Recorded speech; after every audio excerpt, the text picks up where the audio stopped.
नमस्कार।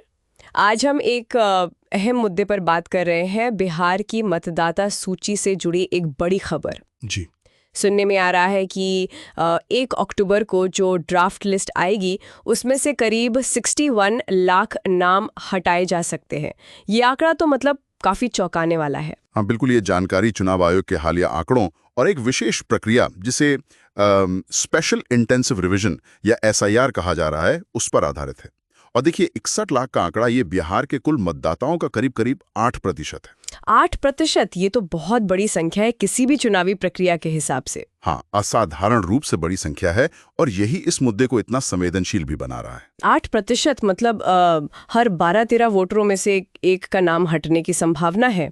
तो सबसे पहले यही समझते हैं कि ये 61 लाख लोग आखिर हैं कौन, मतलब क्यों उनके नाम हटाए जा सकते हैं। देखिए, इसमें कई तरह के मामले शामिल हैं। चुनाव आयोग के मुताबिक जो सबसे बड़ा हिस्सा है, करीब 31.5 लाख, वो उन लोगों का है जो स्थायी रूप से बिहार से बाहर चले गए हैं। अच्छा, मतलब माइग्रेट कर गए हैं। हाँ, स्थायी रूप से।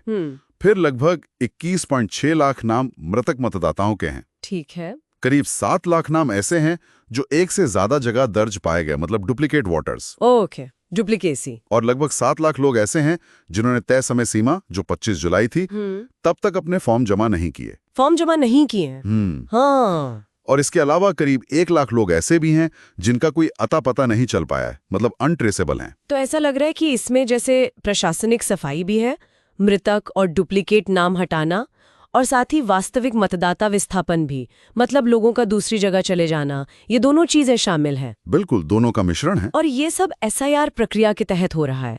ये एसआईआर प्रक्रिया जो सामान्य सालाना जांच होती है, उससे कैसे अलग है? हाँ, ये एसआईआर प्रक्रिया सामान्य वार्षिक पुनरीक्षण से थोड़ी अलग है। इसका उद्देश्य है बहुत कम समय में और आधुनिक तकनीक का इस्तेमाल करके सूची की एक व्यापक शुद्धि करना। अच्छा, तेजी से। हाँ, तेजी से और गहराई से, खासकर जो आगामी चुनाव हैं उनको देखते हुए।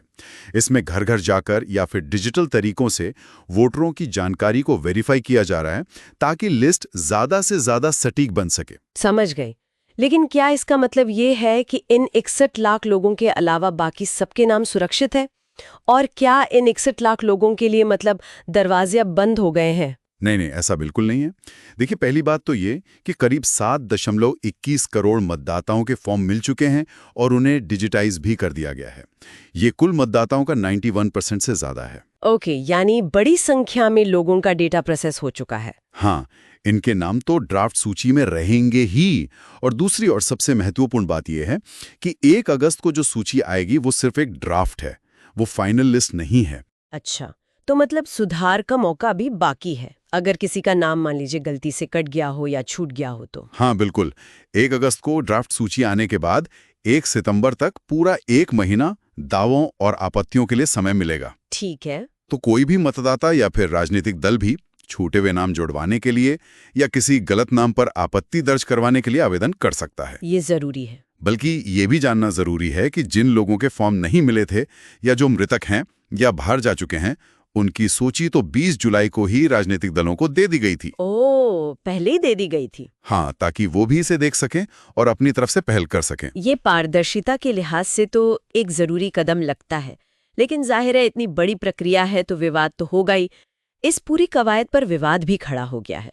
चुनाव आयोग का क्या तर्क है इस पर? हाँ, देखिए, मुख्य चुनाव आयुक्त ज्ञानेश कुमार, उन्होंने एक तरह से सवाल उठाया है कि क्या मृतकों और स्थायी रूप से बाहर जा चुके लोगों के नाम सूची में रखना संवैधानिक रूप से सही है।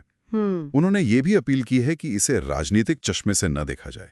उनका कहना है कि ये सूची को साफ करने की, उसको शुद्ध करने की एक जरूरी प्रक्रिया है और इसे विचारधाराओं से परे होकर देखना चाहिए। लेकिन जब चुनाव आयोग इसे शुद्धिकरण बता रहा है, वहीं सिक्के का दूसरा पहलू भी है। विपक्ष इसे लेकर काफी गंभीर चिंताएं जता रहा है ना? हाँ, बिल्कुल। विपक्ष का मुख्य आरोप यह है कि इस प्रक्रिया की वजह से लाखों या शायद उनका कहना है करोड़ों योग्य नागरिक अपने वोट देने के अधिकार से वंचित हो सकते हैं। करोड़ों, ये तो बहुत बड़ा आरोप है। हाँ, और इसी मुद्दे को लेकर संसद में भी काफी बहस हुई, गतिरोध भी देखने को मिला है।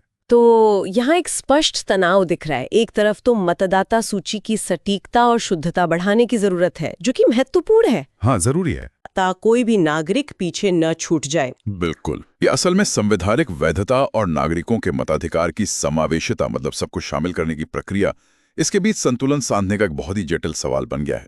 प्रक्रिया का उद्देश्य भले ही पारदर्शिता और सटीकता लाना हो, लेकिन इसका जमीनी असर लाखों लोगों की लोकतांत्रिक भागीदारी पर पड़ सकता है। तो कुल मिलाकर बिहार में मतदाता सूची को अपडेट करने की एक बड़ी और महत्वपूर्ण प्रक्रिया चल रही है। लाखों नाम भले ही शुरुआती ड्राफ्ट से बाहर हो सकते हैं, जैसा कि खबरें बता रही हैं। हाँ, संभावना है। लेकिन सुधार और नाम जुड़वाने के रास्ते अभी पूरी तरह से खुले हैं। हाँ, ये याद रखना जरूरी है। और ये पूरी स्थिति हमें एक महत्वपूर्ण सवाल पर सोचने को मजबूर करती है। क्या कि ऐसे समय में जब चुनावी प्रक्रियाओं पर इतनी गहन राजनीतिक बहस होती है, मतदाता सूची की शुद्धता सुनिश्चित करने और हर एक योग्य नागरिक के मताधिकार की गारंटी देने के बीच वो सही संतुलन आखिर कैसे स्थापित किया जा सकता है? ये वाकई में एक विचार करने योग्य प्रश्न है।